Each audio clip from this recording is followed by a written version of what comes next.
السلام عليكم ورحمة الله تعالى وبركاته. قبل البداية تحية لجميع المتابعي الأوفياء لهذه القناة التي تسهر على توصيل المعلومة قدر المستطاع إن شاء الله. وأما الجدد من فضلكم لو تكرمتم علينا باللايك للفيديو والاشتراك في القناة ليصلكم كل جديد. موضوعنا اليوم يخص مقال نشره حفيظ دراجي يتحدث فيه على الفساد الخطير في عهدة خير الدين زرتشي والتحقيقات الجارية من أعلى هرم في السلطة.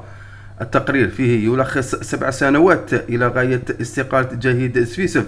تابعوا الموضوع في كثير من الحقائق الصادمة. فجر الإعلامي قنوات بين سبورت القطرية حفيظ دراجي أمورا خطيرة تمت في الاتحاد الجزائري لكرة القدم الفاف خلال فترة تولي خير الدين زرتشي رئاسة الهيئة الكروية. وأكد دراجي في مقال نشره على موقع الجزائر الآن قال: بعد بضعة أيام من تولي السيد وليد صادي رئاسة الفاف مع استلامه مباشرة مهامه رسميا، شرعت مفتشية وزارة المالية ومفتشية رئاسة الجمهورية في مهمة التدقيق في تفاصيل تسيير الهيئة الكروية خلال السنوات الماضية، بعد التحفظات التي سجلها رئيس الجديد وليد صادي بشأن ثغرات مالية كبيرة وتحويلات مشبوهة نحو الخارج ونفقات غير مبررة في الداخل وأخرى غير مسجلة في سجل المداولات، في حين لم يجد المحققون أثر للسجل الخاص بفترة رئاسة خير الدين زرتشي للاتحادية، وهي كلها أمور أدت إلى إفلاس حقيقي وتراكم ديون كثيرة مع المتعاملين لهيئة كانت تعتبر من أغنى الاتحاديات في إفريقيا قبل أن تتحول إلى أفقرها في ظرف قياسي. في سنة 2017 كانت خزينة الفاف تتوفر على 750 مليار سنتيم، ما قيمته 2 مليون دولار من الألبسة الرياضية أديداس. وبعد 7 سنوات اكتشف المحققون بأن رصيدها البنكي لا يتعدى 15 مليار سنتيم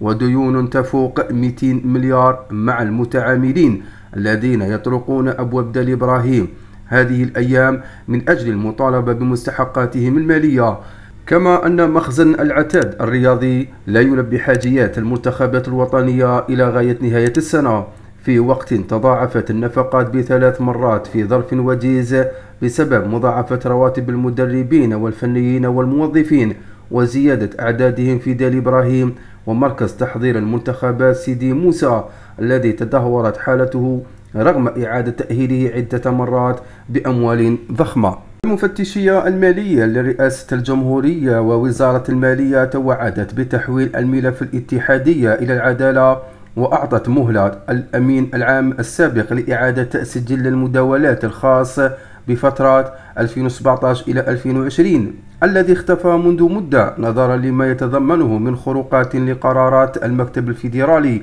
وقوانين الصفقات والمعاملات المالية في عهد الرئيس الأسبق خير الدين زرتشي، الذي تبين أنه قام بتحويل مبلغ 1,000,000 يورو إلى حساب المدرب الإسباني السابق لوكاس الكاراز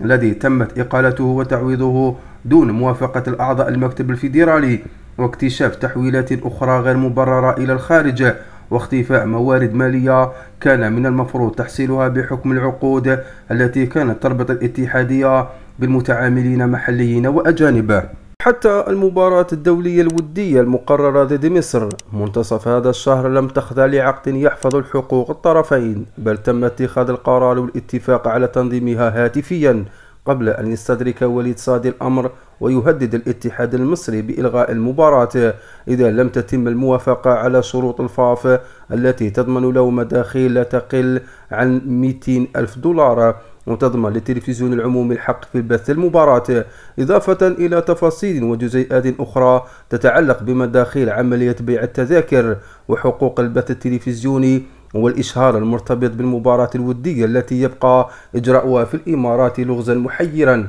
على غرار الكثير من المباريات الودية السابقة التي تم تنظيمها دون مقابل موثق في عقود كما هو متعارف عليه يضمن حقوق وواجبات وعائدات مالية. فتشون التابعون لرئاسة الجمهورية ووزارة المالية يحققون في كل العقود والصفقات التي تم إبرامها على مدى 7 سنوات مضت غابت فيها الشفافية حسب تقديرهم، ولم يلتزم أصحابها بالإجراءات القانونية المعمول بها بما في ذلك العقود التي أبرمت مع شركة أديداس للألبسة الرياضية والمقاولين الذين تكفلوا بإنجاز الأكاديميات وإعادة ترميم مركز تحضير المنتخبات بسيدي موسى، يقود المتتبعين للحديث عن إفلاس أخلاقي قبل المالي والفني على مستوى هيئة كروية كانت مختطفة للأسف الشديد، يتطلب استرجاعها جهدا ومالا لم يعد موجود في جزيئاتها في الوقت الراهن.